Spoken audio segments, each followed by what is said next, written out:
Hi guys, it's Megan with Vigilante Vibes, and today I want to go over episodes 3, 4, and 5 of Your Friendly Neighborhood Spider-Man. Let's break it down. I'll give my review, and you guys tell me in the comments what you thought of it.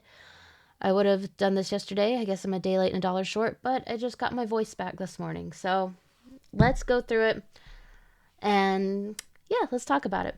So it picks up right where episode 2 left off. Norman Osborn says, "I know you're Spider-Man," but in Your Friendly Neighborhood Spider-Man episode 3, Norman invites Peter to dinner, confirming he knows he's Spider-Man.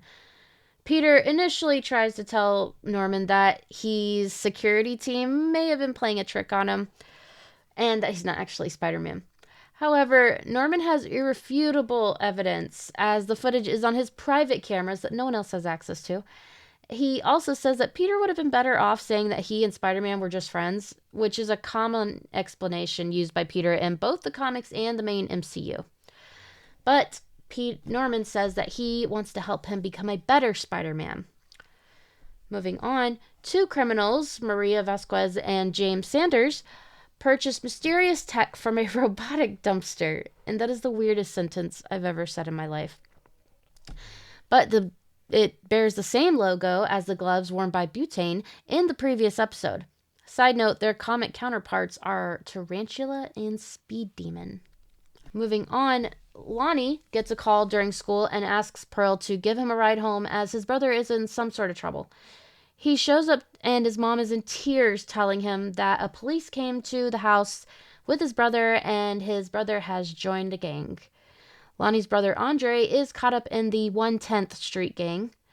In exchange for Andre being left alone by the gang, Lonnie joins the gang, led by Big Donovan. Offering his services to Peter as his man in the chair, Norman helps Spider-Man defeat Tarantula and Speed Demon, convincing Peter to start working with Norman as his new mentor, which is like, why? I get it, but like you just have money, you know? Not really a mentor. You're just the guy in the chair. You don't know what it takes to be a hero. In episode 4 of Your Friendly Neighborhood Spider-Man, Peter and Dr. Connors are working on a magnetic generator before he's called up to Norman's office. After Peter briefly meets Harry, Norman gets down to business and lays out his vision for what he believes will be a better generation of heroes compared to the current one, where Spider-Man can essentially become the foundation for the future.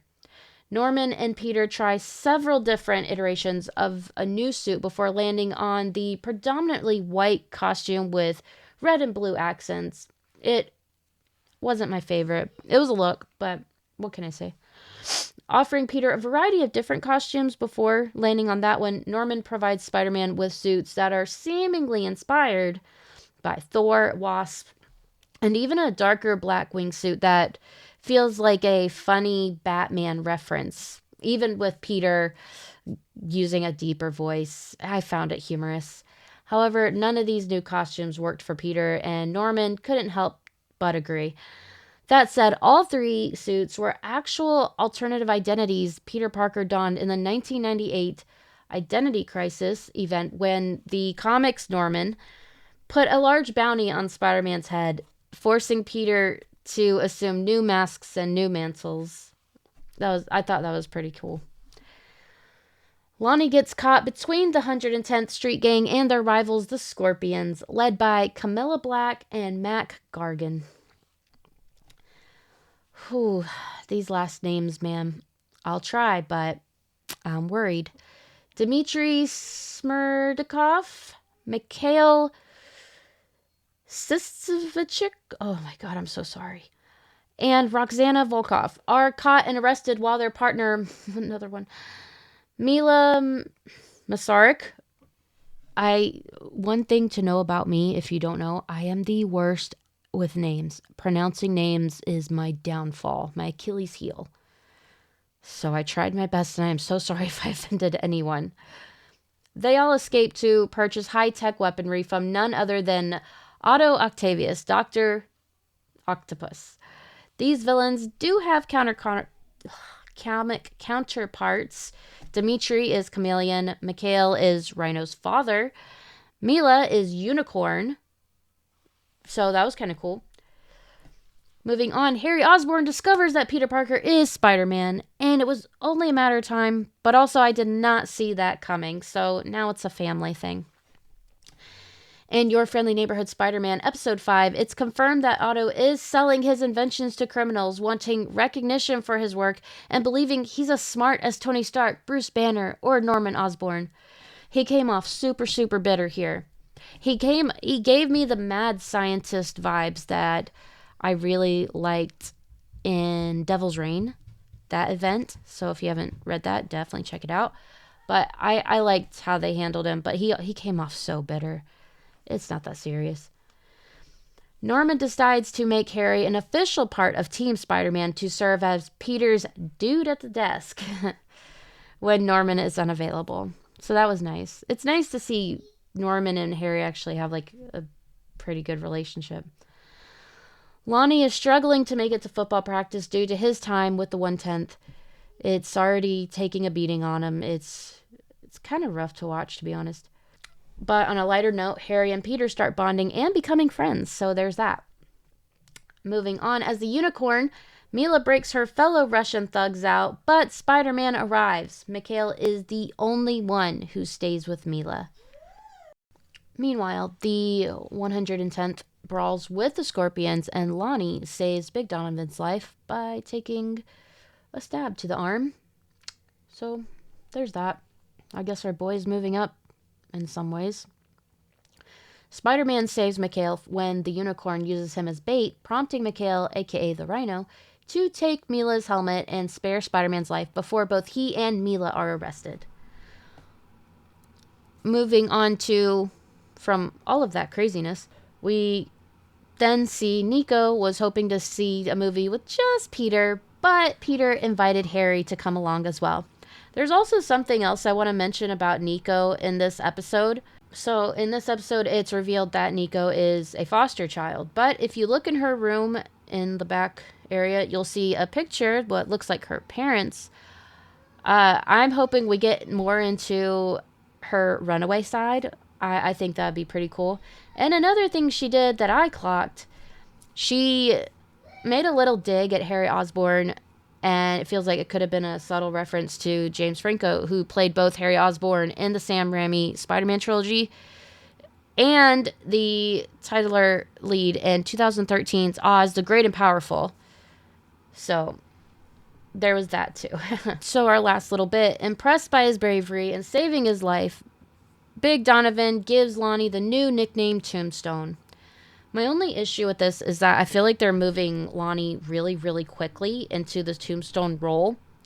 Like, it feels kind of rushed. An episode ago, he was the big man on campus at the school. He's the jock, the most popular guy. He just got an A on his test with Peter. His relationship with Pearl is flourishing, and now he's missing football practice. He has a new nickname, Tombstone, which is his counter comic part. It just feels very quick to me. That's really it. But the rest of it, I'd say that this show is getting better and better as it goes on, which I do like. I really like that. I was excited for the show, but I still had my, not doubts, but my reservations.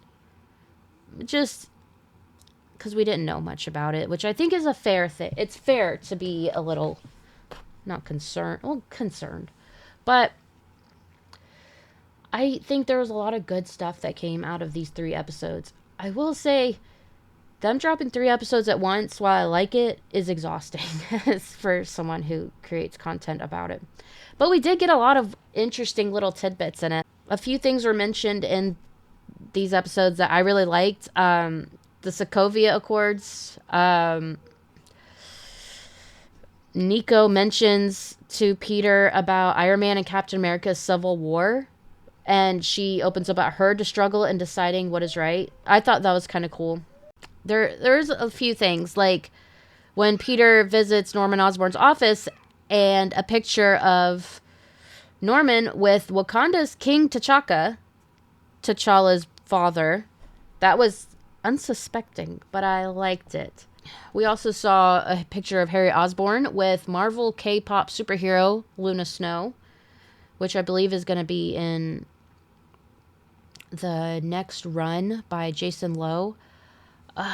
It's a Concert of Champions, which will have Spider-Gwen, Dazzler, Luna Snow, a whole bunch of them. So keep an eye out for that. There's also some like pretty deep moments in this, like Peter using his Uncle Ben's camera, which kind of was a reference to Spider-Man's original day job in the comics as the photographer for the Daily Bugle. So we got some pretty great stuff, I'd say. Even the Tracksuit Mafia from the Hawkeye series is mentioned by Roxana Volkov. Like there was quite a few things. Like Don't Tell Aunt May, which is so Peter Parker. But I'm kind of just rambling on at this point. But yeah, I really enjoyed it. I'm excited to see what next week brings. This was actually really hard to go through all this when you're sick. There's just so much happened in 3 episodes. I really wish it was 1 per week. That's just me being spoiled, I guess. I like them. I think they're getting better and better with every episode. I'm excited, like I said, to see what happens next week. It's a lot of stuff that just you didn't expect. Like when they said Norman Osborn was going to be in the show, I was like, oh, there's that beef between those two. But no, that's not the route they're going. And I dig that. I like that it's different because a lot of these things we've already seen so many times. So it's different. I still like the animation, the voice acting cast. The cast is doing a great job. So let me know in the comments what you guys thought. Did you like it? Did you hate it? What episode did you like the most? And what do you think is going to happen next? Because I honestly have no idea. So, thank you for tuning in, and thanks for listening to my rambling there. I'm not even sure half of the things I said, so let me know in the comments. You can follow me everywhere at Vigilante Vibes Podcast. Have a marvelous day.